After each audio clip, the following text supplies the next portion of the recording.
Welcome. I am so happy you can join me to read Chapter 8 of Charlene Darling, A Very Slow Turtle by Beck.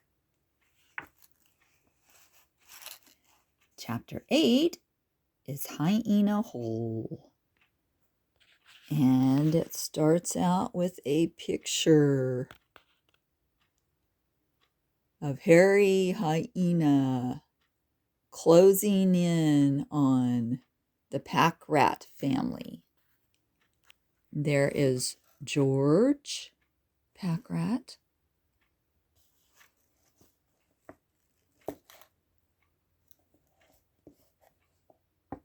and his wife, Suzanne, carrying baby Nicholas on her hip. Here is Jasmine, pack rat. And behind her, Natalia, her sister. And Gordo, pack rat.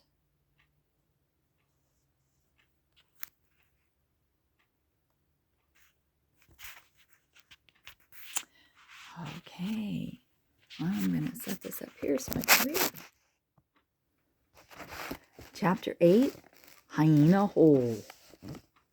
It was a long walk that passed quickly for Tor and Charlene Darling as they chatted about all the things they had experienced since they met.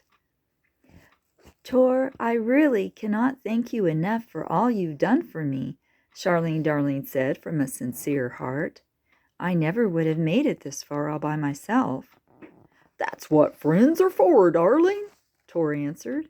And honestly, I have never had so much fun in my entire life, commented Charlene. You made it fun. Stop. You're giving me a blush rush, darling, commented Tor. But speaking of making things fun, I got something for you, Tor said as he dug around in his shell. What could you have in your shell for me? Charlene Darling asked with anticipation. And as Tor pulled out an ankle bracelet, he announced, More shells! I made this for you while we were on Monkey Island. It was supposed to be a kind of peace offering. Oh, Tor, Charlene Darling exclaimed. It is absolutely beautiful. But there was no reason for you to make a peace offering. Tor put it around Charlene's ankle and asked, Then you weren't really mad at me? Oh, no, I was definitely mad at you, Charlene Darling said in protest. But I didn't need to be. You have proven to be nothing but a trustworthy friend, Tor.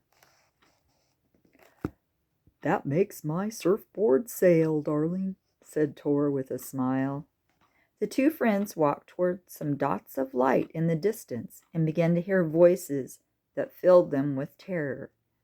Around the scattered campfires was a caravan of pack rats cooking their evening meal. Tor could see the hyenas closing in on them in an unfriendly manner.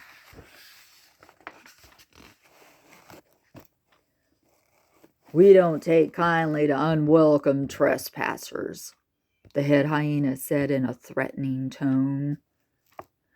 We did not mean to intrude, amigo, a pack rat named George spoke as he stepped in front of his fearful family. We are merely passing through, and we will be glad to share our food with you. George's wife, Suzanne, stepped up to aid her husband with, See, we have muchos enchiladas, tamales, tacos, rice. I don't care for rice, interrupted Harry, the head hyena. What do you like, senor? Asked George's eldest son, who was called Gordo. I like plump, fat little rats that ask silly questions on my dinner plate, Harry said with a snarl. Suzanne gasped and turned baby Nicholas, who was held on his mother's hip, away from the hyena. George's daughters, Jasmine and Natalia, pulled Gordo behind them. George grabbed a stick from the fire and held the burning end toward the hyenas who were surrounding them. Tor and Charlene Darling were well aware of the peril the pack rats were in and raced to the scene as fast as their turtle legs would take them.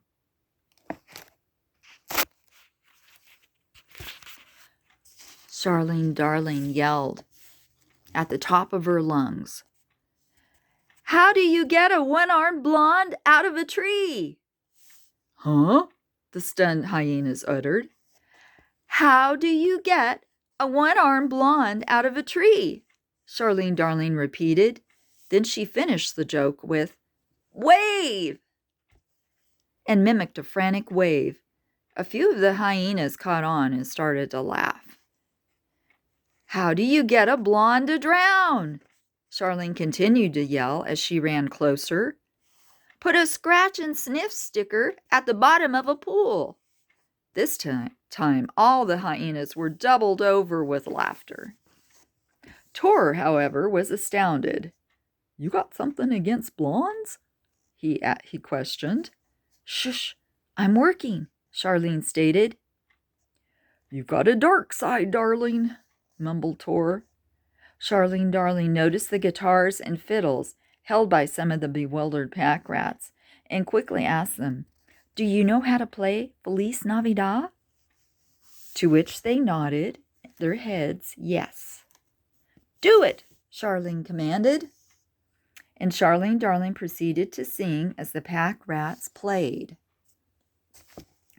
The meat may be raw, the meat may be raw, the meat may be raw in the tacos, tamales, and the enchiladas.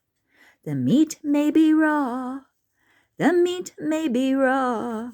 Careful which way you turn, miss the baby, and watch out for your mama. We'll all be throwing up for Christmas. And as the hyenas completely lost all self-control, Tor yelled, "Start packing!" We'll all be throwing up for Christmas. It's what we do best, answered a grateful George. We'll all be throwing up for Christmas. We'll be throwing up our socks. We'll all be throwing up for Christmas. We'll all be throwing up for Christmas. We'll all be throwing up for Christmas. We'll be throwing up our socks. Charlene Darling sang round 2 as the pack rats packed up and made rat tracks. The meat may be raw. It's Jasmine's fault, blamed Natalia. The meat may be raw. It's Natalia's fault, Rasmin answered back. The meat may be raw in the tacos, tamales, and the enchiladas. I ate 6 enchiladas, ad-libbed a strumming pack rat. The meat may be raw. Heave-ho, shouted George. The meat may be raw. Oh, no, yelled the band. Careful which way you turn, miss the baby, and watch out for your mama. I got new shoes, Suzanne sang out. The majority of the pack rats who were still there sang the chorus, as a fiddler smeared guacamole on another fiddler's face. We'll all be throwing up for Christmas. You look green, the green-handed fiddler said, as the rat returned the smear. We'll all be throwing up for Christmas. Do I look green? Asked Tor. We'll all be throwing up for Christmas. We'll be throwing up our socks. Where are my socks? Asked Tor. We'll all be throwing up for Christmas. They're out here, man. You threw them up, answered a rat. We'll all be throwing up for Christmas. We'll all be throwing up for Christmas. We'll be throwing up our socks. The only pack rats left by the end of the chorus were the musicians and George's family. George quickly shook the turtle's hands and said, "Gracias, compadres." Harry Hyena was rolling on the ground with laughter, crying, "The turtle wants to know if he's green." Little Nicholas slyly toddled over to Harry, bopped him on the nose with his rattle, and babbled, "Se buen cachorro." Be good, puppy. Suzanne screamed, scooped him up, and shouted as she ran away, "We have left the food for you." George added with a wink, "and the tequila for the hyenas." "Thanks, amigos," Tor called. "Avoid Cool Cat Cove, man." "Sí, gracias, adios," George yelled from the darkness. "May I try the tequila?" Charlene Darling questioned as she examined the bottle. "It's not for you, darling," Tor answered. "You'll see why in the morning." Tor sighed with immeasurable relief as he put a hand on Charlene Darling's shoulder. "For a slow turtle, you sure are a fast thinker." Charlene Darling responded, "I would not have come up with it had it not been for my experiences with you, Tor. You showed me that the hyenas had a weakness for laughter, and I would not have come up with the song if Green Jean had not reminded me it was getting close to Christmas. Feliz Navidad is the only Mexican Christmas tune that I know." "Where did all the unholy blonde jokes come from?" Tor asked with a raised brow. "Speedy Burger," Charlene chuckled. "Blonde jokes tend to circulate there." "Uh-huh," Tor replied suspiciously. "You definitely saved the day, darling. That could have been a bloodbath." "I know. I have never been so scared in my life," Charlene admitted as her eyes began to water. Tor spoke in all sincerity. "You are one brave turtle, and on those grounds alone, know that I got your back, darling." Then he commented, "Bet you could stand to eat a few bites." "Yes, I could. Smells delicious," Charlene Darling said with a gleam. "But first," and she reached into her shell, "I need lipstick." Tor rapidly snatched it from her hand and said, "Let me assist, ma'am." He turned away from Charlene as he whipped the lid off the tube and drew over his own mouth. Then he faced Charlene Darling and promptly planted a hard kiss squarely on her lips. In shock, Charlene asked, "Does it look okay?" "I need more practice," Tor deviously replied. "We'll see." Charlene grinned as she snatched the lipstick back, recapped it, and tucked it into her shell. The turtles then stepped around the howling hyenas and filled their bellies to the brim. As the hyenas recovered, Tor took around the bottles of tequila and offered drinks to each. "Don't mind if I do," the thirsty and exhausted hyenas answered. Charlene Darling watched the ensuing party and the clumsy hyenas as they became ridiculously drunk. Then her attention was drawn to the heavens and the spectacular display of twinkling stars. She started to imagine a world far away where everyone moved slowly. Tor watched over Charlene and eventually went to sleep beside her. And I imagine that Charlene dreamed of a song as she slept. I'm going to try to play what I think she might have been dreaming. But you know how dreams are. They don't always go the way that you want them to. Sometimes there are breaks, and sometimes you take a detour that you don't want to take. But I'm going to try. The Turtle Song. Because I move slowly, they think it a shame I don't race my arms with my legs. Because I move slowly,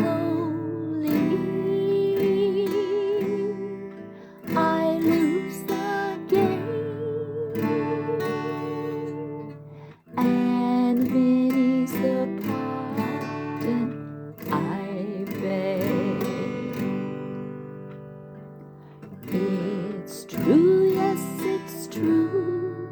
Oh, it's nothing so new. It must be recorded somewhere. It's not who you are, what you say or you do. They just don't like the way that you move. So take me away from this world that is round. I never could be on the ball. Shoot me off to a star or a planet that's square, with nooks and crannies and walls, where we can move slowly. We crawl, bow and bend, and there are no limits on time, where we can move slowly. We all win the game, and be late's never a crime. It's true, yes, it's true. Oh, it's nothing so new. It must be recorded somewhere. It's not who you are what you say or you do. They just don't like the way that you play. Don't like the way that they don't like the way that we move. That was a little rough, but you get the gist.